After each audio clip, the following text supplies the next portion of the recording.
மத்தேயு 6வது அதிகாரம் 21வது வசனம் வாசிங்க. உங்கள் பொக்கிஷம் எங்கே இருக்கிறதோ அங்கே உங்கள் இருதயமும் இருக்கும். ஆமென். ஹல்லேலூயா. இந்த வார்த்தை சொல்லப்படுகிறது, உங்கள் பொக்கிஷம் எங்கே இருக்கிறதோ அங்க எங்க என்ன இருக்குதாமா? உங்கள் இருதயமும் இருக்குங்கிறார். ஹல்லேலூயா. இப்போ இன்னைக்கு நம்ம பேசக்கூடிய காரியம் என்னன்னு பார்த்தீங்கன்னா, பொக்கிஷம் அப்படிங்கிற வார்த்தையை வச்சு நம்ம இன்னைக்கு தியானிக்க போறோம். அநேக நாட்கள் இந்த காரியங்களை குறித்து படிச்சிருக்கிறோம். இன்னைக்கு கர்த்தர் உங்களுக்கு ஒரு புதிய காரியத்தை கர்த்தர் விளங்க பண்ணுவார். ஹல்லேலூயா. அதுக்கு மேல் வசனத்தை வாசிங்க. பரலோகத்திலே உங்களுக்கு பொக்கிஷங்களை சேர்த்து வையுங்கள், அங்கே பூச்சியாவது துருவாவது கெடுக்கிறதும் இல்லை, அங்கே திருடர் கண்ணிட்டு திருடுகிறதும் இல்லை. ஆமென். ஹல்லேலூயா.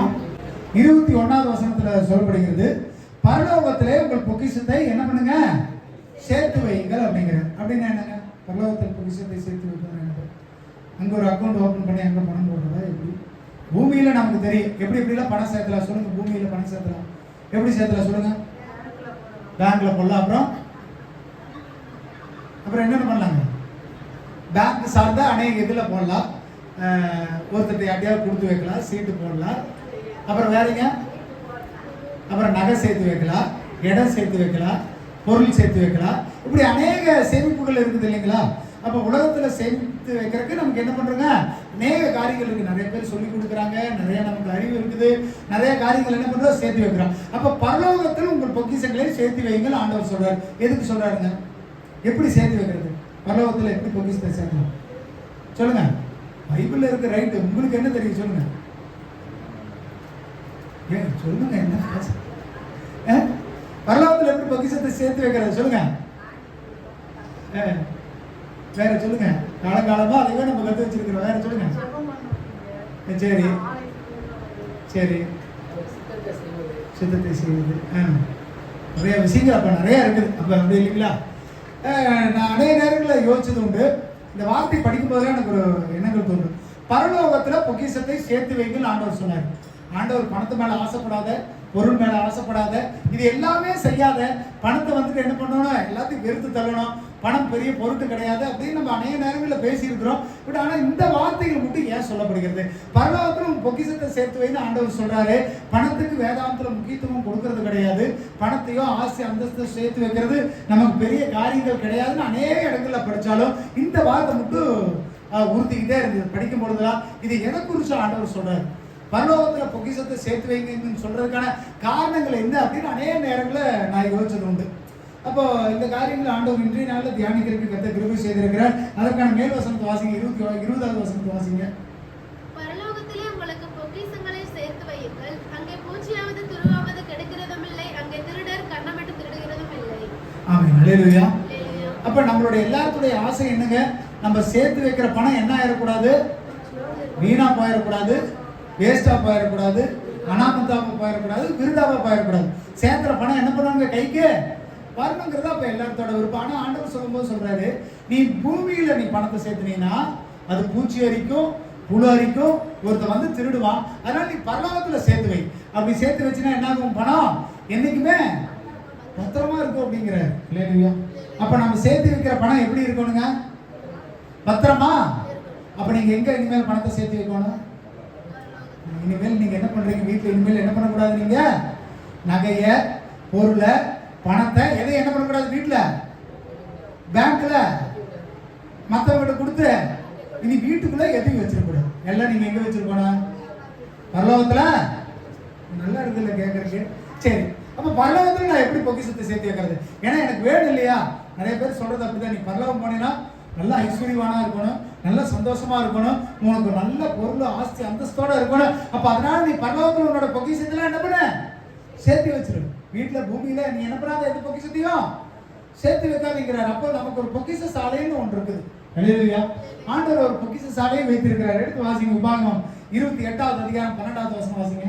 ஏற்ற காலத்தில் உன் தேசத்திலே மழை பெய்யவும், நீ கையிட்டு செய்யவும் வேலைகள் எல்லாம் ஆசீர்வதிக்கவும், கர்த்தர் உனக்கு தமது நல்ல பொக்கிஷ சாலையாகிய வானத்தை திறப்பார். நீ அநேகம் ஜாதிகளுக்கு கடன் கொடுப்பாய், நீயோ கடன் வாங்காதிருப்பாய். ஆமென். ஹல்லேலூயா. அப்ப ஆண்டவர் வானத்துல ஒரு பொக்கிஷ சாலையை வச்சிருக்கிறாரு. அவர் அந்த பொக்கிஷ சாலையை உங்களுக்காக திறப்பார். அப்படி திறந்தா மட்டும்தான் நீங்க கடன் வாங்க மாட்டீங்க. நீங்க அநேக ஜாதிகளுக்கு என்ன பண்ணுவீங்க? அப்ப கர்த்தருடைய ஆசீர்வாதம் தான் பொக்கிஷம். ஹல்லேலூயா. அப்ப கர்த்தர் என்ன பண்றாருன்னா ஆண்டவர் ஒரு பொக்கிஷ சாலையை திறக்கிறார். அதுல இருந்து தான் உங்களுக்கு ஆசீர்வாதம் கொடுக்குறாரு. அல்லேலூயா. நம்மளுடைய சம்பாத்தியமோ நம்ம சேர்த்து வைக்கிற பணமோ பொருளெல்லாம் நமக்கு என்ன பண்ணாதுங்க, நீடிய ஐஸ்வர்யத்தை கொடுக்காது. உண்மையான ஐஸ்வர்யம் எங்கிருந்து தான் வரணுங்க? கர்த்தருடைய கரத்துல இருந்து, வானத்திலிருந்து வந்தாதான் உங்களுக்கு ஐஸ்வர்யம். அதை தவிர்த்து நம்ம சேர்த்து வைக்கிற பணத்தை நம்ம செலவு பண்ணுவோமா, நம்ம பயன்படுத்துவோமானா அது உண்மை கிடையாது. நம்ம சேர்த்து வைக்கிற பணத்துக்கு நம்ம உத்தரவாதம் கிடையாது. அதை யார் அனுபவிப்பானே தெரியாது. ஆனா கர்த்தர் பார்த்து வானத்திலிருந்து பொக்கிஷ சாலையை திறந்தாருன்னா உங்களுக்கு வேணுங்கிறது கிடைக்கும். போதுங்கிற அளவுக்கு கர்த்தர் உங்களை வர்ஷிக்க பண்ணுவார். அல்லேலூயா. அப்ப முதலாவது பொக்கிஷம் எங்கிருந்து வரணும் அப்படின்னா, எங்கிருந்து வரணுங்க? வானத்திலிருந்து வரணும். ஆண்டவர் கதவுகளை திறந்து கொடுக்கணும். அவர் பொக்கிஷ சாலையை திறந்து கொடுத்தா தான் நமக்கு ஆசீர்வாதம். அல்லேலூயா. அவர் கொடுக்காம நம்மளால எதையுமே என்ன பண்ண முடியாதுங்க, பெற்றுக்கொள்ள முடியாது. அப்ப உண்மையிலேயே ஒரு பொக்கிஷங்கிறது ஒண்ணு இருக்குது. நம்ம வேதத்துல படிச்ச மாதிரி பரலோகத்துல உங்களுடைய பொக்கிஷத்தை சேர்த்து வைங்கன்னு ஆண்டவர் சொன்னாரு. அங்கிருந்து தான் என்னது ஆண்டவர் உங்களுக்கு தரப்போறாரு? உங்களுக்கு வேணுங்கும் பொழுது, உங்களுக்கு தேவைங்கும் பொழுது ஐஸ்வர்யத்தையும் ஆசீர்வாதத்தையும் சுகத்தையும் சமாதானத்தையும் பொருளையும், பொருளாதாரம் நிச்சயம் கட்டாயம் அந்த பணத்தாளர்கள் சந்திக்கப்படணும். நம்மளுடைய பிரச்சனைகள் மாறணும்னா கர்த்தர் எங்கிருந்து தான் கொடுத்தாகணும்? வானத்தின் மதகுல இருந்து தரணும்னு சொல்லப்படுகிறது. அல்லேலூயா. இரண்டாவது வேதாந்தத்தில் இன்னொரு இடத்துல சொல்லப்படுகிறது. பாத்தீங்கன்னா வேதாந்தத்துல அநேக நேரங்களில் பழைய ஏற்பாடு காலத்துல சொல்லும் பொழுது உச்சிதமான பொருட்களையும் முதன்மையான பொருட்களையும் ஆலயத்தின் பண்டக சாலைக்கு கொண்டு வந்தார்களாம். நீங்க எதெல்லாம் முதன்மையில் தேர்ந்தெடுக்கிறீங்களோ, தங்கம், வெள்ளி, ரத்தனம் முதலியவைகளை என்ன பண்ணாங்களா, ஆலயத்தின் பொக்கிஷ சாலைக்கு கொண்டு வந்தாங்கன்னு சொல்லப்படுகிறது.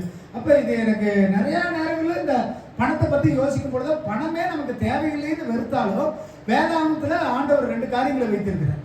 வானத்திலிருந்து பொக்கிஷ சாலையை திறந்து உங்களுக்கு கொடுக்கிறார். அதே போல பழைய ஏற்பாட்டு காலத்துல பொக்கிஷ சாலைன்னு ஒன்று இருந்தது. அது கர்த்தரின் பொக்கிஷ சாலைன்னு இருந்தது. எங்கேயாவது தேசத்துல போய் எங்கேயாவது கொள்ளையிட்டு வந்தாங்கன்னா, தேசத்துல ஜெயிச்சுட்டு வந்தாங்கன்னா அதுல இருக்கிற முதன்மையான பொருட்கள் நம்ம ஏற்கனவே நம்ம பேசிக்கிறோம். வெள்ளியும் பொன்னும் முதற் பேரானது அனைத்தும் எங்க சேருமாமா? கர்த்தருடைய பொக்கிஷ சாலைக்கு சேரும்னு சொல்லப்படுகிறது. கர்த்தருடைய பொக்கிஷ சாலைன்னு ஒண்ணு இருந்தது. இல்லையா? அப்ப ஆலயத்துக்கு கொண்டு வரக்கூடிய பொருட்கள் இருந்தது. ஆலயத்திலே பொக்கிஷ சாலைன்னு ஒன்று இருந்தது. இல்லையா? அப்போ அந்த காலங்கள்ல இருந்து இந்த காலம் வரைக்கும் பணத்துக்குன்னு ஒரு மதிப்பு இருந்தது. பணம் இல்லாம கிடையாது. எல்லா இடங்களையும் முதன்மையானதை என்ன பண்ணாங்கன்னா சபையில கொண்டு வந்து சேர்த்தாங்களாம்.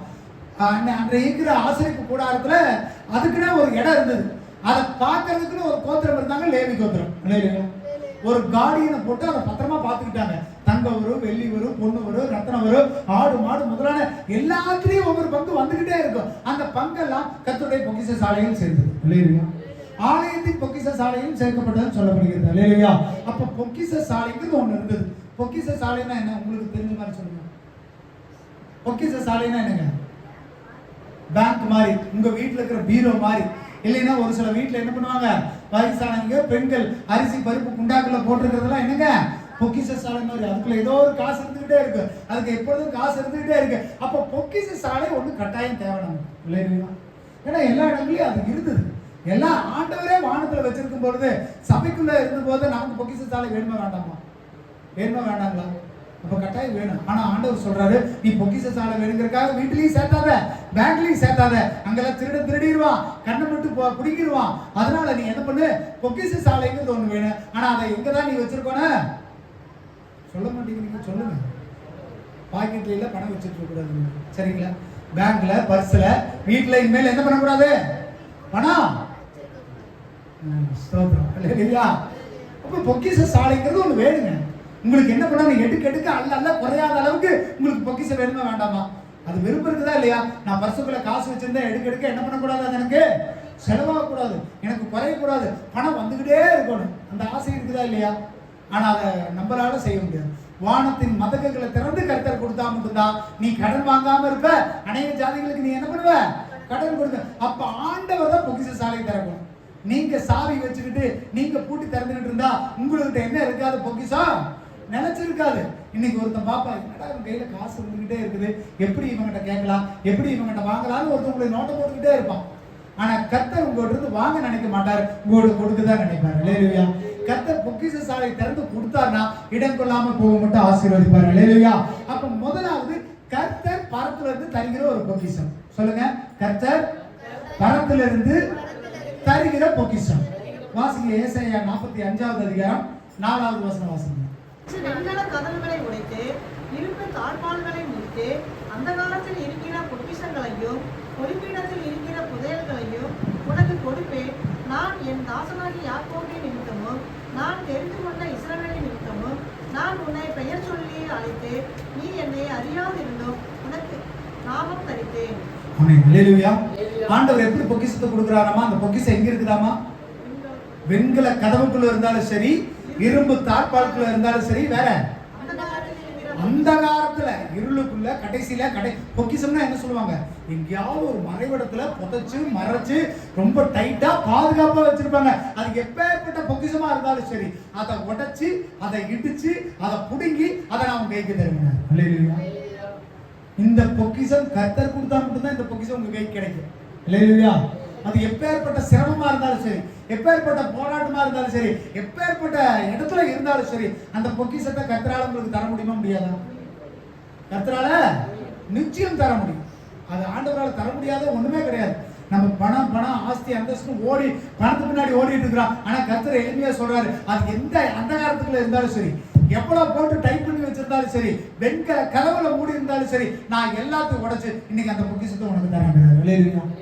அப்ப முதலாவது கர்த்தர் தரக்கூடிய பொக்கிஷம். அல்லேலூயா. ஆண்டவரை நம்ம வேதம் வாசிக்கும் பொழுதே படிச்சோம், பரலோகத்துல உன் பொக்கிஷத்தை சேர்த்து வைங்க. ரெண்டு டைப்பான சேவிங்ஸ் இருக்குது. ஒன்னு கர்த்தர் உங்களுக்கு கொடுக்கிற சேவிங்ஸ், இன்னொன்னு நீங்க சேர்த்து வைக்கிற சேவிங்ஸ். அல்லேலூயா. சொல்லுங்க. முதலாவது கர்த்தர் தருகிற சேவிங்ஸ், இரண்டாவது நாம் சேர்த்து வைக்கிற சேவிங்ஸ். அப்ப நம்ம சேர்த்து வைக்கிறது பரலோகத்துல இருந்ததுன்னா கர்த்தர் எல்லாத்தையும் உங்களுக்கு தருவார். அப்படிதான் அர்த்தங்களா? எப்படி இருக்குங்க? ஆண்டவர் பரலோகத்துல இருந்து தர்றாரு அப்படின்னா நீங்க சேர்த்து வச்சிருந்தா தானே தருவாரு. பேங்க்ல போய் போட்ட பணத்தை எடுக்கிறதுக்கும் கடனா வாங்குறதுக்கு வித்தியாசம் இருக்குதா இல்லையா? நீங்க பணம் போட்டிருந்தீங்கன்னா அவங்க தருவாங்க. அப்படி இல்லைன்னா நீங்க அதிகாரத்தோட உரிமையோட போய் பணத்தை கொடுத்து பேங்க் மேனேஜர்கிட்ட கேட்பீங்களா? என்ன சொல்லுவாங்க? தம்பி உனக்கு வேணா நான் கடன் தரேன், அந்த கடனை நீ இப்படி கட்டணும், இவ்வளவு அமௌண்ட் கட்டணும், இத்தனை வருஷத்துல கட்டணும், கட்டலைன்னா நான் உன்னை என்ன பண்ணுவேன்? இருக்கிறத பிடுங்கி உன்னை ஜப்தி பண்ணிடுவேன். அப்ப கடன் வாங்குறதுக்கும் போட்ட பணத்தை எடுக்கிறதுக்கு வித்தியாசம் இருக்குதா இல்லையா? அப்ப கர்த்தர் பொக்கிஷ சாலையை திறந்து உங்களுக்கு கடன் கொடுக்கணுமா, இல்ல நீங்க போட்ட பணத்தை கொடுக்கணுமா? வானத்துக்கு எங்க அவரு மட்டும் நல்லவர், அவரு உங்களுக்கு எல்லாமே கொடுக்கணும். அவர் வானத்தின் பலகணிகளை திறந்து கடன் கொடுக்க மாட்டார் உங்களுக்கு, நீங்க கொடுத்ததுதான் ஆண்டவர் கொடுப்பாரு. அல்லேலூயா. கடன் கொடுக்கிறவருக்கு அவர் மனுஷன் கிடையாது. உங்கள்கிட்ட வாங்கி கொடுக்கறக்கோ இல்ல அவர் உங்களை ஏதாவது பணைய பொருளை வச்சுக்கிட்டோ கொடுக்கறதுக்கு அவர் மனுஷன் கிடையாது. நீங்கள் கொடுத்ததுல இருந்து ஆண்டவர் உங்களுக்கு கொடுக்க போறார். அல்லேலூயா. ஆண்டவர் உங்களுக்கு என்ன கொடுத்தாரோ அதுவே திரும்பி கொடுக்க போகிறார். அல்லேலூயா. அப்ப இரண்டு வகை பொக்கிஷத்துல இரண்டு வகையான ஆசீர்வாதம். ஒண்ணு வானத்திலிருந்து தரக்கூடிய பொக்கிஷம், இரண்டாவது ஆசரிப்பு கூடாரத்துல சபைக்குள்ள ஒரு பொக்கிஷம் இருந்தது, ஆலயங்கள்ல பொக்கிஷ பண்டகத்தை வச்சிருந்தாங்க. மூன்றாவது ஒரு வசனத்தை எடுத்து வாசிங்க. மத்தேயு 12வது அதிகாரம் 35வது வசனத்தை வாசிங்க. நல்ல மனுஷன் இருதயமாகிய நல்ல பொக்கிஷத்திலிருந்து நல்லவைகளை எடுத்து காட்டுகிறான், பொல்லாத மனுஷன் பொல்லாத பொக்கிஷத்திலிருந்து பொல்லாதவைகளை எடுத்து காட்டுகிறான். ஆமென். அல்லேலூயா. இந்த வார்த்தைக்கு அர்த்தம் புரியுங்களா? படிங்க, திரும்ப படிங்க. நல்ல மனுஷன் இருதயமாகிய நல்ல பொக்கிஷத்திலிருந்து நல்லவைகளை எடுத்து காட்டுகிறான். அதே போல கெட்டவன் என்ன பண்ற? தன்னுடைய இருதயமாகிய கெட்டதுல இருந்து கெட்டதை வெளியே எடுத்து காட்டுறானா? அப்ப இந்த இடத்துல பொக்கிஷம் சொல்லப்படுகிறது என்ன படுகிறது? என்ன சொல்லுதுங்க? உங்கள் இருதயமே பொக்கிஷம். சொல்லுங்க. உங்கள் இருதயமே. நீங்க நல்ல மனுஷனா இருந்தீங்கன்னா உங்க நல்ல மனுஷனுக்குள்ள ஒரு இருதயம் இருக்குது. அந்த இருதயம் தான் பொக்கிஷம். அதுக்குள்ள இருந்து நல்லதை மட்டும் தான் நீங்க எடுப்பீங்க. இல்லையா? அப்ப பொக்கிஷங்கிறது இந்த இடத்துல சேர்த்து வைக்கிற காசோ பணமோ பொருளோ அந்தஸ்தோ தங்க நகைகளோ கிடையாது. அங்க உங்க நல்ல இருதயமே பொக்கிஷம். சொல்லுங்க. நல்ல இருதயமே. அப்ப நீங்க நல்லவனா இருந்தா தான் உங்க இருதயம் எப்படி இருக்கு? அப்பதான் உங்களுக்குள்ள இருக்கிற பொக்கிஷம் எப்படி இருக்கு? அப்ப நீங்க நல்லவனும் இல்ல, உங்க இருதயம் நல்லதும் இல்ல, அப்ப உங்களுக்குள்ள இருக்கிற பொக்கிஷம் நல்லா இருக்குமா? எப்படி இருக்க? கவரிங் நகையை தங்க நகைன்னு சொன்னாலும் கொஞ்ச நாள் அது என்ன ஆயிருங்க? வெளுத்து போயிரு, கருத்து போயிரு. அப்ப நீங்க வச்சிருக்கிற பொக்கிஷம் கவரிங்கா இல்ல உண்மையான பொக்கிஷமா? உங்க இருதயத்தை நோக்கி கேட்டு பாருங்க. நான் நல்ல மனுஷனா? எங்கிட்ட இருக்கிறது நல்ல இருதயமா? நான் உள்ள வச்சிருக்கிற பொக்கிஷம் நல்லதா இருக்குதா? எங்க வாங்க வாங்க, நல்லா இருக்கிறீங்களா, சாப்பிட்டீங்களா, பேசுறதெல்லாம் பொக்கிஷம் மாதிரி. ஆனா அதை தேய்ச்சு உரசி கொஞ்ச நாள் போனாதான் தெரியும், சி இவ்வளவு.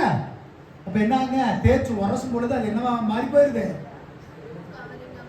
அப்ப உங்களுக்கு இருக்கிற பொக்கிஷம் உங்க இருதயம் சுத்தமான கோல்டா. கேட்டுக்கங்க. அல்லேலூயா. உங்க எண்ணங்கள் சுத்தமான எண்ணமா? கேட்டுக்குங்க. உங்களுடைய எண்ணம் தான் பொக்கிஷம். சொல்லுங்க, எண்ணமே பொக்கிஷம். நல்ல எண்ணம் தாங்க சிறந்த பொக்கிஷம். அல்லேலூயா. உங்களுடைய எண்ணம் கெட்டதா இருந்து, உங்களுடைய சிந்தனை கெட்டதா இருந்து, நீங்க பேசுகிற வார்த்தை கெட்டதா இருந்து, மற்றவனை குறித்து நீங்க சிந்திக்கிற சிந்தனை கெட்டதா இருந்தா உங்களுக்கு கொடுக்கிற பொக்கிஷமும் எப்படிதான் இருக்குது? அந்த பொக்கிஷம் எதற்குமே உதவாது. அல்லேலூயா. உங்களுடைய நல்ல இருதயத்திலிருந்து பொக்கிஷத்தை எடுத்து கொடுக்குறீங்களா? அப்ப உங்க இருதயத்தை தான் ஆண்டவர் என்னன்னு சொல்றாருங்க? பொக்கிஷம் சொல்றாரு. அப்ப நீங்க 1வது அதிகாரத்துல நீங்க வாசிக்கும் பொழுது மத்தேயு 6வது அதிகாரம் 19, 20, 21 உங்கள் பொக்கிஷம் எங்கே இருக்கிறதோ அங்கே உங்கள் இருதயமும் இருக்கிறது. அல்லேலூயா. ஏதாவது புரியுதுங்களா உங்களுக்கு? இது ஒரு மிகப்பெரிய சத்தியம். ஆண்டவர் பொண்ணை சேர்த்து பொருளை சேர்த்துன்னு ஆண்டவர் சொல்ல, உன் இருதயத்தை நீ பரலோகத்துக்கு கொண்டு வாங்குறாரு. இல்லையா? உன்னுடைய பொக்கிஷம் எங்கே இருக்குதோ அங்கே உன் இருதயம் இருக்கு. அப்ப ஆண்டவருக்கு பொக்கிஷத்தை பரலோகம் கொண்டு போறது முக்கியம் இல்ல, உன் இருதயத்தை பரலோகத்துக்கு கொண்டு வா. உன் இருதய பரலோகம் வரணும்னா உன்னோட பொக்கிஷம் எங்க இருக்கணும்? நீ பூமியில பொக்கிஷம் பூமி நோக்கி ஓடிட்டு இருப்ப, பூமி நோக்கி பாதையில ஓடிட்டு இருப்ப. அவன் பொக்கிஷமாகிய நல்ல எண்ணத்தை, பரலோகத்துக்குரிய எண்ணமே பொக்கிஷம். சொல்லுங்க, பரலோகத்துக்குரிய எண்ணமே பொக்கிஷம். அப்ப நீங்க நகை, காசு, பணத்தை எல்லாத்தையும் அங்க கொண்டு போய் போட தேவையில்லை. உங்களுடைய நல்ல எண்ணம், பரலோகத்துக்குரிய சிந்தனை, பரலோகத்துக்குரிய எண்ணத்தை நீங்க ஆண்டவர்கிட்ட கொண்டு போங்க. அந்த எண்ணம் தான் உங்களுக்கு என்னங்க? பொக்கிஷம். அப்ப உங்களுடைய இருதயம் எங்க இருக்கணுமா? எதை குறித்து சிந்திக்கணுமா? பரலோகத்துக்குரிய சிந்தனைகளை எவன் வச்சிருக்கிறானோ அந்த இருதயம் உடைய மனுஷன் நல்ல மனுஷன். அந்த இருதயமே பொக்கிஷம், அந்த எண்ணமே பொக்கிஷம். அல்லேலூயா. இப்ப இந்த வார்த்தை புரியுதுங்களா? அநேக நாட்கள் தியானிச்சு உண்டு, அநேக காரியங்களை நம்ம கேட்டது உண்டு. பரலோகத்துல பொக்கிஷத்தை சேர்த்து, பரலோகத்துல பணத்தை சேர்த்துன நீ பரலோகத்துல காசு, பணம், பொருளெல்லாம் உள்ளக்குள்ள கூட்டிகிட்டே போக முடியாது. செத்து போனதுக்கு அப்புறம் உங்களுடைய ஆசை, அந்தஸ்து, சொத்துக்கு பின்னாடி வருமா? என்ன வருங்க? என்னதான் வரும்? நீ நல்லவனா இருந்தா, நல்ல இறுதியம் உள்ளவனா இருந்தா, சுத்தமுள்ளவனா இருந்தா உன்னுடைய ஆத்மா இளைப்பாறுதல் ஸ்தலத்துக்கு போகும். அதுதான் பொக்கிஷம். நீங்க இறந்ததுக்கு அப்புறம் நீங்க ஒரு இடத்துக்கு போகணும் நீங்க சிந்திக்கிறீங்க தெரியுமா? அதுதான் பொக்கிஷம்.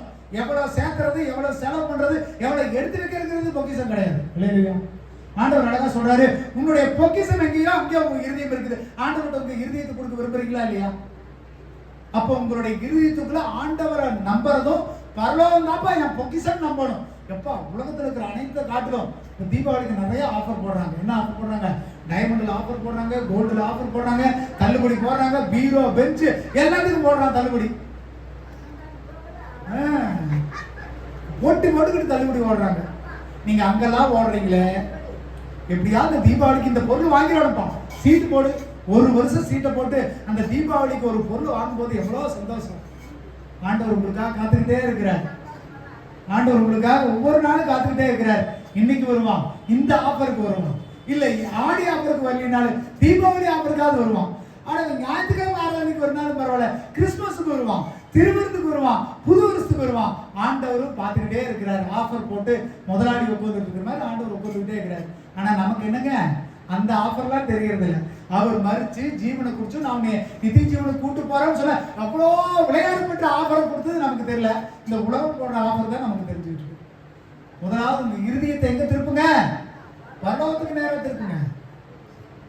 உங்களுடைய இருதயம் பரலோகத்துக்கு நேரா திரும்பி உங்களுடைய எண்ணம் பரலோக சிந்தனையை சிந்திச்சதுன்னா அதுதான் என்னது?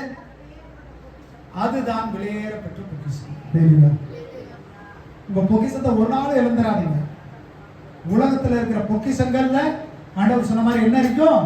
பூச்சி அரிக்கும், புழு அரிக்கும், உரசி பார்த்தா தங்க தேஞ்சிரும், எல்லாமே கெட்டு போயிடும். ஆனா பரலோகத்துல சேர்த்து வைக்கிற பொக்கிஷம் ஒரு நாளும் குறையாது, ஒரு நாளும் தீராது, ஒரு நாளும் திருடவும் முடியாது. அப்பேற்பட்ட பொக்கிஷத்தை சேர்த்துக் கொள்ளுங்க. அல்லேலூயா. அந்த பொக்கிஷம் என்னங்க? உங்களுடைய இருதயத்தை ஒருமுகப்படுத்தி, உங்களுடைய எண்ணத்தை ஒருமுகப்படுத்தி, நல்ல மனுஷன் தன் நல்ல பொக்கிஷமாகி இருதயத்திலிருந்து நல்லதத்தை கொடுக்கிறானா? அப்ப நீங்க நல்லதை கொடுக்குறீங்களா? கர்த்தருக்கு நல்லதையும் முதன்மையானதையும் பழுதில்லாததையும் கொடுங்க. கர்த்தர் அந்த பொக்கிஷமா பாக்குறாரு. அல்லேலூயா. அப்ப பரலோகத்துக்குரிய எண்ணமே என்னங்க? முதலாவது பொக்கிஷம். எடுத்து வாசிங்க. 2 கொரிந்தியர் 4வது அதிகாரம் 6வது வசனம் 7வது வசனம் வாசிங்க. இருளிலிருந்து வெளிச்சத்தை பிரகாசிக்க சொன்ன தேவன் இயேசு கிறிஸ்துவின் முகத்திலுள்ள தமது மகிமையின் அறிவாகிய ஒளியை தோற்றம் பண்ணும் பொருட்டாக எங்கள் இருதயங்களிலே பிரகாசித்தார். இந்த மகத்துவம் உள்ள வல்லமை எங்களால் உண்டாயிராமல் தேவனால் உண்டாயிருக்கிறது என்று விளங்கும்படி இந்த பொக்கிஷத்தை மண் பாண்டங்களில் பெற்றிருக்கிறோம். ஆமென். அல்லேலூயா. என்னங்க வார்த்தை எப்படி இருக்குது? ஐயோ புதுசா கேட்ட மாதிரி இருக்குது. பயங்கரமான அர்த்தமுள்ள வார்த்தைகள் இது. வாசிங்க, திரும்ப வாசிங்க. இருளிலிருந்து வெளிச்சத்தை பிரகாசிக்க சொன்ன தேவன், வெளிச்சத்தை பிரகாசிக்க சொன்ன தேவன் இயேசு கிறிஸ்துவின் முகத்தில் உள்ள தமது மகிமையின் அறிவாகிய ஒளியை தோன்ற பண்ணும் பொருட்டாக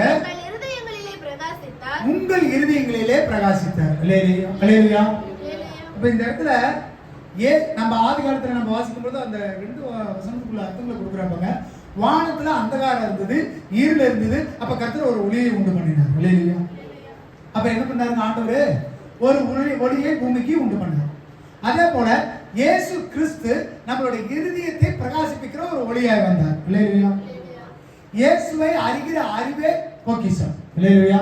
சொல்லுங்க, இயேசுவை அறிகிற அறிவே பொக்கிஷம். அந்த கடைசி வார்த்தை வாசிங்க, 7வது வசனம் வாசிங்க. இந்த மகத்துவமுள்ள வல்லமை எங்களால் உண்டாயிராமல் தேவனால் உண்டாயிருக்கிறது என்று விளங்கும்படி இந்த பொக்கிஷத்தை மண்பாண்டங்களில் பெற்றிருக்கிறோம். ஆமென். அல்லேலூயா. இந்த மண்பாண்டங்கள்னு எதை சொல்றாங்க ஆண்டவர்? இந்த வார்த்தைகள் சொல்லும்போது மண்பாண்டமாகிய நமக்கு இயேசு கிறிஸ்துவை அறிகிற அறிவே அறிவுங்கிறதா உண்மையான பொக்கிஷம். அல்லேலூயா. இப்ப புரிஞ்சுங்களா? பொக்கிஷம்னா என்னங்க? இயேசுதான் மெய்யான கடவுள், அவர்தான் ஒளி, அவரு எனக்குள்ள ஜீவிக்கிறார், நான் அவருக்குள்ள வேறு கொண்டு இருக்கிறேன் அப்படிங்கிறதா உண்மையான பொக்கிஷம். அல்லேலூயா. அப்ப நீங்க பரலோகத்துல பொக்கிஷத்தை சேர்த்து வைக்கணும்னா அதுக்கு உண்மையான அர்த்தம் என்னங்க? இயேசுவை அறிஞ்சு அவர் உங்களுக்குள்ள ஜீவிக்கிறார், நீங்கள் அவருக்குள்ள ஜீவிக்கிறீங்கிற ஒரு ஒற்றுமையை, ஒரு ஒருமனப்பாடை கொண்டு வந்தீங்கன்னா அந்த இடத்துலதான் உங்களுக்குள்ள என்ன இருக்குதுங்க? பொக்கிஷம் சேர்த்து வைக்கப்படுகிறது. அல்லேலூயா. அப்ப இயேசுவை அறிகிற அறிவுதான் என்னங்க? பொக்கிஷம். இப்ப இயேசுனா யாருன்னே தெரியல. அவர் ஜீவனை விட்டாருங்க, அவர் எனக்காக பாடுபட்டாருங்க. ஆனா ஒண்ணும் இல்லைங்க, அவர் நடத்துற வழியில நான் நடக்கிறது இல்லை. நான் மனம் போன போக்குல போகிறேன். எனக்கு பாட தெரியும், ஜெபிக்க தெரியும், பைபிள் படிக்க தெரியும், வசனம் தெரியும், ஆனா நான் எதையும் கை கொள்றது இல்லை. அப்ப உங்களுக்குள்ள பொக்கிஷம் இருக்குதா? ஏங்க, இயேசுவே உங்களுக்குள்ள இல்லைன்னா உங்களுக்குள்ள அப்புறம் எப்படி பொக்கிஷம் இருக்கு? அப்புறம் எப்படி நீங்க பரலோகத்துல சேர்த்து வைப்பீங்க? அப்புறம் எப்படி எவனும் அழிக்காம இருப்பான்? எப்படி நீங்க உங்களுடைய ஒரு ஐஸ்வர்யவானா காட்டிக்குவீங்க? உண்மையான ஐஸ்வர்யம் எது தெரியுமா? உண்மையான பணக்காரர் யாரு தெரியுமா? இயேசு யாரு நீங்க கண்டுபிடிச்சிட்டீங்கன்னா நீங்க தான் பணக்காரர். இல்லையா? இயேசு யாருன்னு உங்களே யாருங்கிறது இயேசுக்கு தெரியும். இயேசு யாருங்கிறது உங்களுக்கு தெரியுமா? கத்துக்கிட்டே இருக்கிறோம், ஓடிக்கிட்டே இருக்கிறோம். இப்பதான் கத்துக்க போறீங்க. இயேசுவை அறிகிற அறிவே உண்மையான பொக்கிஷம். அல்லேலூயா. முதல்ல சொன்னது நான் என்ன சொன்னேன்? எது பொக்கிஷம்னு சொன்னேன்? நானு முதலாவது சொன்னது ஃபர்ஸ்ட் பொக்கிஷம். இப்ப சொல்லும் பொழுது உங்களுடைய இருதயமே பொக்கிஷம்னு சொன்னேன். ரெண்டாவதுங்க, பரலோகத்துக்குரிய எண்ணத்தை வச்சிருந்தீங்கன்னா அதுதான் என்னங்க? பொக்கிஷம். மூன்றாவது, இயேசுவை அறிகிற அறிவே பொக்கிஷம். அவர் தான் மெய்யான கடவுள், அவர் தவிர வேற கடவுள் இல்லை, நான் அவரை தான் வழிபடுறேன், அவர் தான் எனக்கு எல்லாமே சொல்லி அவர் காட்டுகிற வழியில நடந்தீங்கன்னா அதுதான் உண்மையான பொக்கிஷம். 4வது ஒரு வசனத்தை எடுத்து வாசிங்க. கொலோசியர் 2வது அதிகாரம் 2வது வசனம் வாசிங்க. உங்களுடைய இருதயங்கள் தேற்றப்பட்டு அவர்கள் அன்பினால் இணைக்கப்பட்டு பிதாவாகிய தேவனுக்கும் கிறிஸ்துவுக்கும் உரிய ரகசியத்தை அறிந்து கொள்ளுகிற உணர்வின் பூரண நிச்சயத்தினுடைய எல்லா ஐஸ்வர்யத்திற்கும் உரியவர்கள் ஆக வேண்டும் என்று இப்படி விரும்புகிறேன். இந்த காரியங்கள் புரியுதுங்களா? அதுல ஒரு முக்கியமான வார்த்தை இருக்குது. என்னன்னு படிச்சு சொல்லுங்க பார்க்கலாம். சரி, சத்தமா தான் வாசிங்க. இந்த வசனம் எல்லாம் ஒரு டைம் படிச்சாலும் புரியறது இல்லை. 10 டைம் 15 டைம் படிச்சா தான் அதுக்குள்ள இருக்கிற அர்த்தமே புரியுது. வாசிங்க, நான் உங்களுக்கு நான் சொல்றேன். அவர்களுடைய இருதயங்கள் தேற்றப்பட்டு, அவர்களுடைய இருதயம் தேற்றப்பட்டு. நம்ம ஃபர்ஸ்ட் சொல்லும்போது என்ன சொல்லிட்டோம்? பொக்கிஷம்ங்கறத சொல்லிட்டோம், இருதயம் சொல்லிட்டோம். அப்ப அவருடைய இருதயங்கள் தேற்றப்பட்டு. வாசிங்க. அவர்கள் அன்பினால் இணைக்கப்பட்டு. ரெண்டாவது, அவர்கள் அன்பினால் நிறைக்கப்பட்டு. நல்ல மனுஷன் தன்னுடைய நல்ல பொக்கிஷசாலியாகி இருதயத்திலிருந்து கொடுக்கிறான். உனக்கு நல்ல மனுஷனா இருந்து நல்ல இருதயமா இருந்தா உனக்கு அன்பு இருக்கும். சொல்லுங்க. பிதாவாகிய தேவனுக்கும் கிறிஸ்துவுக்கும் உரிய ரகசியத்தை அறிந்து கொள்ளுகிற உணர்வின் பூரண நிச்சயத்தை எல்லா ஐஸ்வர்யத்துக்கும் உரியவர்களாக ஆக வேண்டும் என்று இப்படி விரும்புகிறேன். இதை இனிமேல் நான் ஹோம்வொர்க்கா கொடுக்க போறேன். இதை படிச்சுட்டு நீங்க எனக்கு சொல்லணும்னு சொல்ல போறேன். பயங்கரமா இருக்குது வசனங்கள்லாம். என்ன, நம்ம சும்மா வாசிச்சுட்டு போயிடறோம். ஒரு எழுத்தாகிலும் ஒரு உறுப்பாகிலும் அழிந்து போவதில்லை. அதுக்கு 1000 அர்த்தங்கள் இருக்கு. இன்னைக்கு இந்த வசனத்தை இப்படி பேசலாம், நாளைக்கு வேற மாதிரி கூட பேசலாம். ஆவியானவர் சபைக்கு தகுந்த மாதிரி பேசுவாரு, ஆட்களுக்கு தகுந்த மாதிரி பேசுவாரு, ஒவ்வொரு வசனத்தையும் பிரிச்சு பேசுவார். இந்த இடத்துல பயங்கரமான அர்த்தம் இருக்குது பாருங்க. எது ஐஸ்வர்யம்னு ஆண்டவர் சொல்றாரு. பிதாவுக்கும் இயேசுவுக்கும் உள்ள ஒற்றுமையை நீ கண்டுபிடிச்சிட்டீங்கன்னா, அவங்களுக்குள்ள இருக்கிற காரியங்கள் என்னன்னு கண்டுபிடிச்சீங்கன்னா அதுதான் ஐஸ்வர்யங்கிறார். அல்லேலூயா. நிறைய நேரங்கள் இப்போ நிறைய பேருக்கு தெரியல பிதா யாரோ கிறிஸ்து யாரோன்னு போறாங்க. ஆனா உங்களுக்கு நான் புரியுற மாதிரி சொல்றேன், உங்களுக்கும் இயேசுவுக்கும் உள்ள உறவு அறிஞ்சு கொள்வதே பொக்கிஷம். அல்லேலூயா. சொல்லுங்க, எனக்கும் இயேசுவுக்கும் உள்ள உறவை அறிந்து கொள்வதே பொக்கிஷம். இது என்ன சாதாரண காரியம் நினைக்கிறீங்களா? சொத்து சேர்த்திருவீங்களா நீங்க? சொல்லுங்க, சேர்த்திட முடியுமா? தலைகிலன்னு என்னால முடியாது. சும்மா இது என்ன நான் வெள்ளத்துல சம்பாதிக்கிற காசுன்னு நினைச்சிட்டீங்களா? இந்த பொக்கிஷம் வசனத்தை கேட்டு கை கொண்டா அப்பா நான் பரவத்தை சேர்த்திருவேன்னு நினைச்சிட்டீங்களா? இயேசுவுக்கும் உங்களுக்குள்ள உறவு உங்களால் டிஸ்கிரைப் பண்ண முடியுமா? உங்களால் கண்டுபிடிக்க முடியுமா? அவருடைய ஆழமும் தெரியாது, அகலமும் தெரியாது, நீளமும் தெரியாது, உயரமும் தெரியாது. அல்லேலூயா. பார்க்கறதுக்கு வயசானவங்க, வசனத்தை தெரிஞ்சவங்க, பார்ப்பதற்கு நீங்க வந்துட்டு பயங்கரமா இருக்கிறீங்க. ஆனா நீங்க என்னத்தை தான் குடிச்சிட்டு இருக்கிறீங்கன்னா, பார்ப்பதற்கு போதகர்களா இருக்கிற நீங்கள் என்னத்தை குடிச்சிட்டு இருக்கிறீங்களா? அப்புறம் என்னைக்கு ஆண்டவருடைய உறவையும் உங்களுடைய உறவையும் தெரிஞ்சு எப்ப நீங்க பொக்கிஷத்தை சேர்த்து வைக்க போறீங்க? என்னைக்கு நம்ம அதை போய் எடுக்க போறோம்? என்னைக்கு ஆண்டவர் வானத்தை திறந்து உங்களுக்கு கொடுக்க போறாரு? நீங்க சேர்த்தனா தானே ஆண்டவர் கொடுப்பாரு. பயங்கரமான வசனம், இதெல்லாம் பயங்கர ஆழமான வசனம். உங்களுக்கும் இயேசுவுக்கும் உள்ள உறவை அறிந்து கொள்வதே பொக்கிஷம். அல்லேலூயா. போய் கேளுங்க, ஆண்டவரே உங்களுக்கு எனக்கு என்னங்க ஆண்டவரே உறவு? கேட்டுங்க, ஆண்டவரே நீங்க எங்கிட்ட எப்படி ஆண்டவரை பழகுறீங்க? அப்பாவா பழகுறீங்களா, அம்மாவா பழகுறீங்களா, நண்பனா பழகுறீங்களா, போதகரா பழகுறீங்களா? எனக்கு உங்களுக்குள்ள உறவு என்ன ஆண்டவரே கேட்டுக்கிறீங்களா? இன்னைக்கு போய் கேளுங்க. அவருக்கும் உங்களுக்குள்ள உறவு தெரிஞ்சதுனா தான் உண்மையான பொக்கிஷம். அதுதான் வந்துட்டு ரியல் அசட். என்னங்க உண்மையான சொத்து எது தெரியுங்களா? ஆண்டவர் நீங்களும் யாருன்னு நீங்க கண்டுகொள்றதா உங்களுக்கு நீங்க சேர்த்து வைக்க வேண்டிய சொத்துலயே மிகப்பெரிய சொத்து. இல்லையா? இதெல்லாம் மிகப்பெரிய ஆழமான விஷயங்க. சும்மா பரலோகத்துல பொக்கிஷத்தை சேர்த்து வைக்கணும்னு ஏனா தானோன்னு நினைக்கிறீங்க. இதெல்லாம் சாதாரண காரியம் கிடையாது. ஆண்டவர் வானத்தின் மதகுகளை திறந்து, வானத்தின் பொக்கிஷ சாலைகளை திறந்து உங்களுக்கு கொடுக்கணும்னா நீங்க யாருங்கிறது அவருக்கு தெரிஞ்சிருக்கணும். நீங்க யாருங்கிறது அவருக்கு தெரிஞ்சிருக்கணும், அவர் யாருங்கிறது உங்களுக்கு தெரிஞ்சிருக்கணும். அப்பதான் ஆண்டவர் உங்களுக்கு கொடுப்பார். எங்கேயோ தெரியாத மூணாவது மனுஷன்கிட்ட போய் எனக்கு ஒரு 1 லட்சம் ரூபாய் பணம் கொண்டா கொடுத்துருவானா? ஏங்க உலக மனுஷனுக்கு அவ்வளவு ஞானம் இருக்கு, அவ்வளவு அறிவு இருக்குது. உன் சொத்தை எழுதி கொடு, ஜாமீன் போடு, அதை பண்ணு இதை பண்ணுன்னு கேட்கிற ஆண்டவருக்கு உங்களுக்கு உறவே இல்லைன்னா ஆண்டவர் உங்களுக்கு கொடுத்துருவாரா? சும்மா வசனத்தை படிக்கிறோம். ஏசாயா 45வது அதிகாரம் 4வது வசனம், வெண்கல கதவுல உடைச்சிருவாருப்பா. வருஷம் எடுக்கிறோம். என்ன எடுக்கிறாங்க? அப்பா இந்த வருஷம் ஆண்டவர் எனக்கு இந்த வாக்குத்தத்தத்தை கொடுத்துட்டாரு. வெண்கல கதவுகளை உடைச்சு, இருப்பு தாழ்பால்களை முறிச்சு, அந்த காலத்துல இருக்கிற பொக்கிஷத்தை அள்ளி கொடுத்துருவாருப்பா. அள்ளி கொடுத்துருந்தா நம்ம இந்நேரம் அம்பானி அதானி ஆயிருப்போம். இன்னும் வந்துட்டு வீட்டுக்குள்ள உட்காந்துட்டு 4 செவத்துக்குள்ள உட்காந்துட்டு சாப்பிட்டு சொத்துல தின்னுட்டு செஞ்ச வேலையை செஞ்சுட்டு இருக்க மாட்டோம். அப்ப ஏன் இன்னும் இருப்பு தாழ்பால்கள் முடையில ஏன் வெண்கல கதவுகள் திறக்கப்படல? காரணம் என்ன? இந்த வசனத்தின் பிரகாரம் உங்களுக்கும் இயேசுவுக்கும் உள்ள உறவே நீங்க கண்டுபிடிக்கல.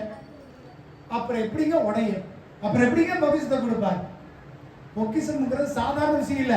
அவர் பொக்கிஷம்ங்கிறது ஒரு பெரிய கேட்டகரியே கொடுக்குறாரு பாருங்க.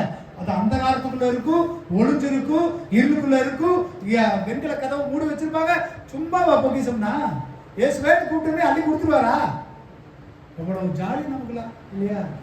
நான் அப்படியே ஜாலியா இருக்கணும். பிறந்ததுல இருந்து பான் வித் சில்வர் ஸ்பூன்பாங்க. நான் பிறந்த போதே நான் எப்படிங்க ராஜா மாதிரி பிறந்தேங்க. அப்படி பிறந்த எத்தனையோ பேருக்கு வாழ்க்கை நினைச்சு நின்னது கிடையாது. உங்களுடைய பொக்கிஷம் எங்க சேர்க்கப்படணும்? சொல்லுங்க சத்தமா. உங்களுடைய பொக்கிஷம் எங்க இருக்குதோ அங்கதான் என்ன இருக்கும்? அப்ப உங்களுடைய இருதயம் ஆண்டவர் இருக்குன்னா நீங்க யாரு, இயேசு யாருங்கிறத முதலாவது தெரிந்து கொள்ளுங்க. அல்லேலூயா. அப்ப 4வது, உங்களுக்கும் இயேசுவுக்கும் உள்ள உறவை அறிகிற அறிவே என்னங்க? உண்மையான பொக்கிஷம். எடுத்து வாசிங்க. அடுத்தது 1 தீமோத்தேயு 6வது அதிகாரம் 17, 18, 19 வாசிங்க. இவ்வுலகத்திலே ஐஸ்வர்யம் உள்ளவர்கள் இருமாப்பான சிந்தையுள்ளவர்களாய் இராமலும், நிலையற்ற ஐஸ்வர்யத்தின் மேல் நம்பிக்கை வையாமலும், நாம் அனுபவிக்கிறதற்கு சகலவித நன்மைகளையும் நமக்கு சம்பூரணமாய் கொடுக்கிற ஜீவனுள்ள தேவன் மேல் நம்பிக்கை வைக்கவும், நன்மை செய்யவும், நற்கிரியைகளில் ஐஸ்வர்யவான்களாகவும், தாராளமாய் கொடுக்கிறவர்களாகவும், உதார குணமுள்ளவர்களாய் இருக்கவும், நித்திய ஜீவனை பற்றி கொள்ளும்படி வருங்காலத்திற்காக தங்களுக்கு நல்ல ஆதாரத்தை பொக்கிஷமாக வைக்கவும் அவர்களுக்கு கட்டளையிட்டார். ஆமென். அல்லேலூயா. 3 வசனங்கள் படிச்சீங்க இல்லையா? அதுல முக்கியமான வார்த்தைகள் என்னன்னு தெரியாது. இந்த வசனத்துல எழுதி வச்சு திரும்ப திரும்ப போய் படிங்க. இதுலயும் ஒரு முக்கியமான வார்த்தை ஒளிஞ்சிருக்குது. என்னங்க படிங்களா? நிலையில்லாத ஐஸ்வர்யத்தின் மேல நீ நம்பிக்கை வைக்காத. உனக்கு ஆஸ்தி இருக்கிறது உண்மைதான், அந்தஸ்து இருக்கிறது உண்மைதான், உனக்கு நல்ல ஐஸ்வர்யம் இருக்குது. அப்படி ஐஸ்வர்யவானா இருக்கிறவன் என்னென்னலாம் பண்ணக்கூடாதுன்னு சொல்லுது.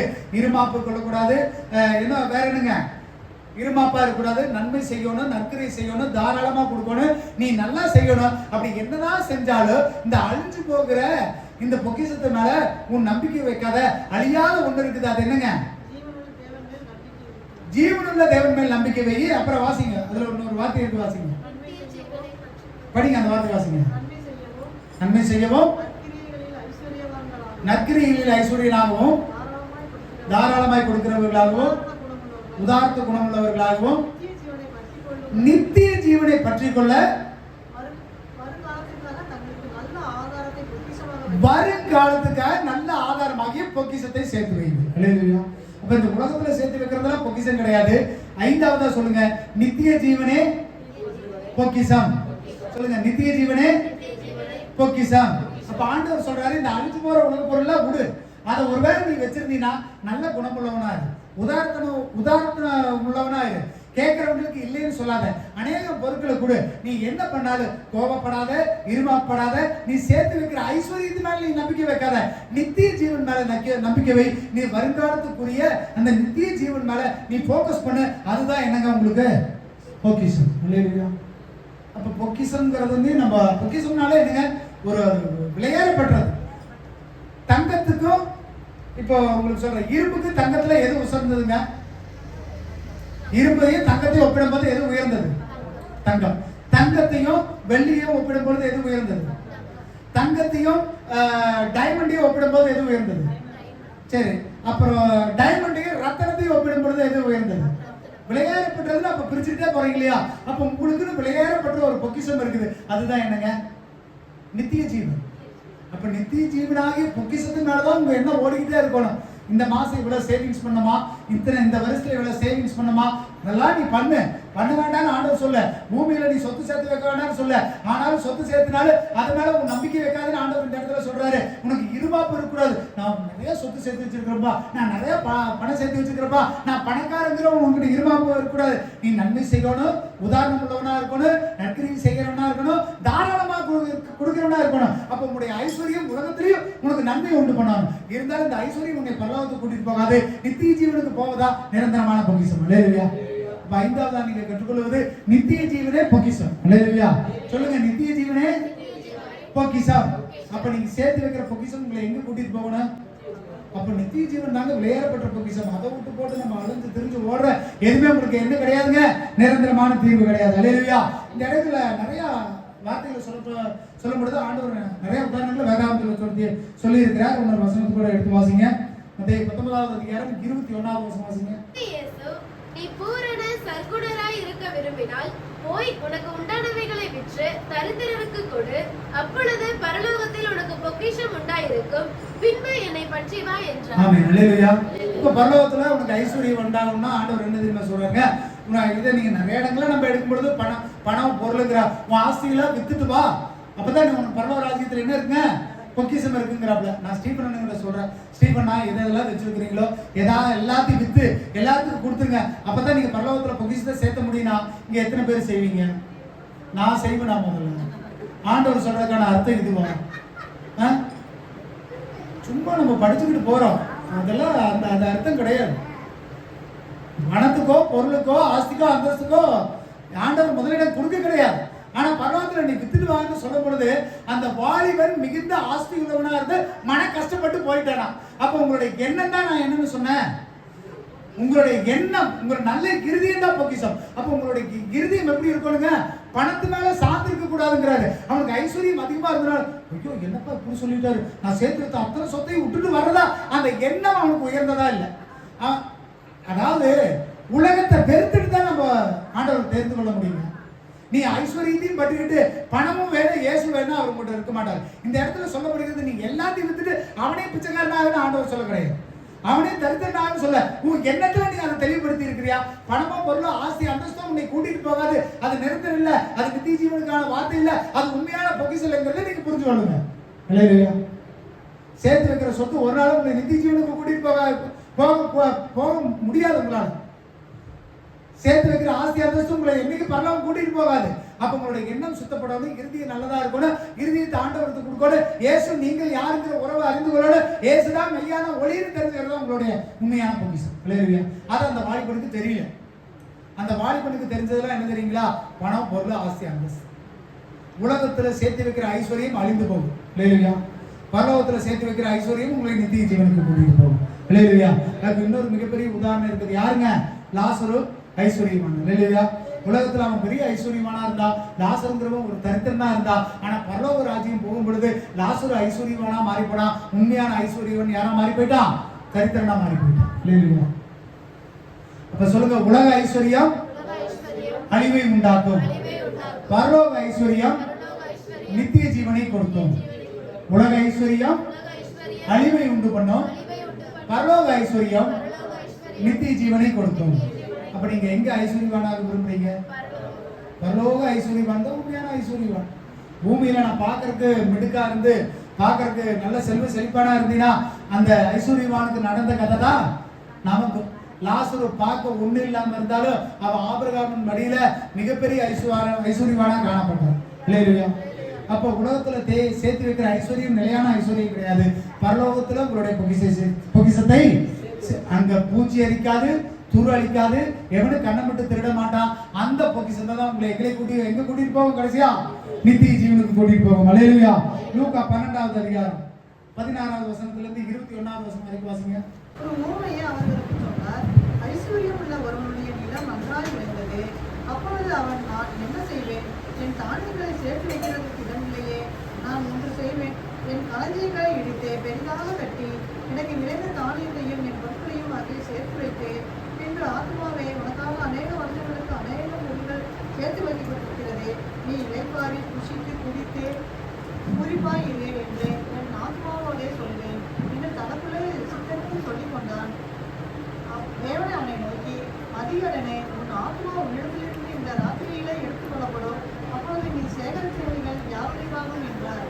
தேவனிடத்தில் ஐஸ்வர்யமாய் இராமலும் தனக்காக பொக்கிஷங்களை சேர்த்து வைக்கிறவன் இப்படியே இருக்கிறான் என்றார். தேவனிடத்துல ஐஸ்வர்யத்தை சேர்க்காம தனக்காக சேர்த்துக்கிறவனுடைய வழி இது வேண்டாரு. என்ன வழி? அதுக்கு ஒரு உதாரணத்தை கொடுக்குறாரு. ஒருத்தர் மிகப்பெரிய ஐஸ்வர்யவானா இருக்கிறான், விளைச்சல் நிறைய வந்துருச்சு, நிறைய சம்பாதிச்சுட்டான். இப்ப என்ன பண்றான்? களஞ்சியத்தை இடிச்சு இப்ப என்ன பண்றது? என் பேர்ல ஒரு அக்கௌண்ட் இருக்குதா, மனைவி பேர்ல ஒரு அக்கௌண்ட், பிள்ளைங்க பேர்ல ஒரு அக்கௌண்ட், வேற எங்கேயாவது ஒரு அக்கௌண்ட். நீ அப்படி இடிச்சு களஞ்சியம் சேர்த்து பேங்க் அக்கௌண்ட்டை சேர்த்துக்கிட்டே வரையா, பணத்தை சேர்த்துக்கிட்டே வரையா. உன் மனசுல சொல்ற, பா எனக்கு சேர்த்திட்ட, என் பிள்ளைக்கு சேர்த்திட்ட, என் பேரனுக்கு சேர்த்திட்ட, இப்ப என் ஆத்மாவே நீ சந்தோஷமா இரு. ஆண்டவர் ஒரே வார்த்தை சொல்றாரு, இன்னைக்கு நைட் நீ செத்து போயிட்டு உன்னை சேர்த்துறதுல எங்க?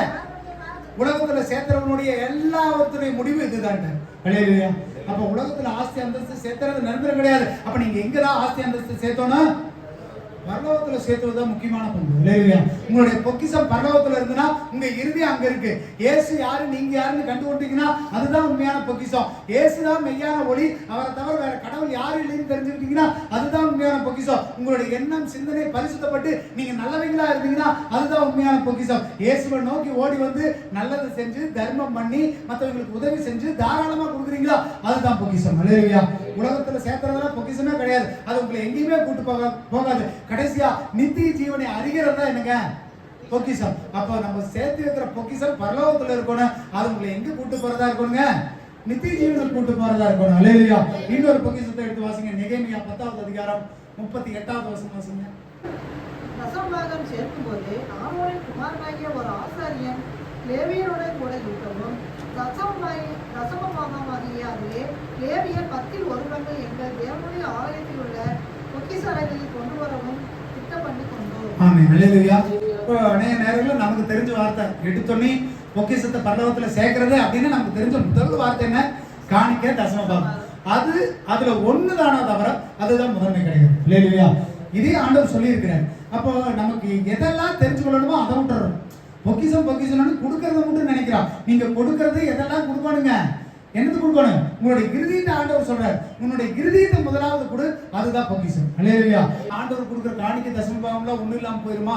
நான் ஆண்டவருக்காக எவ்வளவோ செய்யறேனே அதெல்லாம் ஆண்டவர் கணக்குல வைக்காம போவாருன்னா கிடையாது.